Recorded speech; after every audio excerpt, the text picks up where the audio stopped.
Hi, my name is Chris Wood. I'm an AMS systems specialist with Daily Valve, which is a global manufacturer of dairy equipment that's used to milk cows. And I've today got some examples here of some products that are used on milking equipment that you can see across the table in front of you.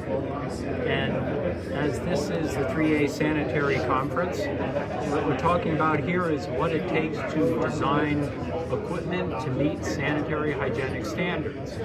So most of us drink milk, eat milk products and food and whatnot, and assume that those products are produced in sanitary factories.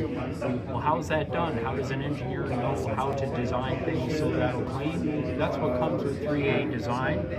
So the various components that come out, something like this valve here, has a lot of different parts, the type of steel, how it's assembled, all the different angles and whatnot, how things are machined and bored and polished. All of those things have to be done so that the product can be easily cleaned, it can be accessed so that it can be inspected or maintained. And then as a manufacturer, we have to prove that. So to prove that, we put documentation together, and there's some different examples on the table here for the various components of the type of engineering documentation, both the design drawings and documentation to show that the steel, the plastic, the rubber compounds that are in that meet the FDA requirements so that those products are not leaching metals or chemicals or things like that into the food that we eat. And that's what all of this has to do coming together.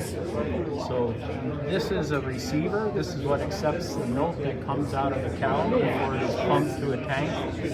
This is just part of a valve body here, an actuator that controls the direction that milk is going to flow to. These are part of cleaning valves. When the milking equipment is cleaned, this is how the cleaning solutions are sucked up, and there's different types of valves inside here. This is a normally open valve and a normally closed valve. This is a type of an air purge valve.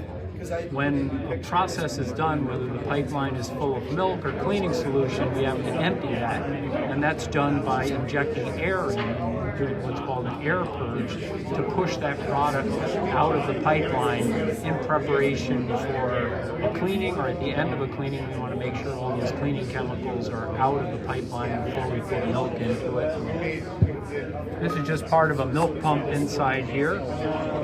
And this last item here is what's called a claw, and this is what, I've got it in different pieces here, but this is what's actually used to milk the cow. We're going to take these 4 milking units here, put them on the 4 teats on the cows, and we use a combination of vacuum and pulsation to mimic someone like you may have seen in movies or something back in the day where people milk cows by hand. We mimic that today using vacuum and pulsation, where we squeeze a rubber liner that goes around to extract the milk out of the cow. And that's where it all starts. And from there, we get ice cream and cheese.